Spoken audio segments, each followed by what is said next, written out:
महाराष्ट्राची घनता 2011च्या जनगणनेनुसार 365. सर्वाधिक घनता असणारे पहिले 5 जिल्हे. पहिला मुंबई उपनगर 20,980. दुसरा मुंबई शहर 19,652. तिसरा ठाणे 1,157. चौथा पुणे 603 आणि पाचवा कोल्हापूर 504.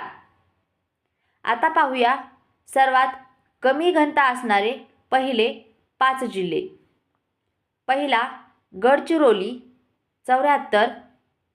दुसरा सिंधुदुर्ग 163. तिसरा चंद्रपूर 193.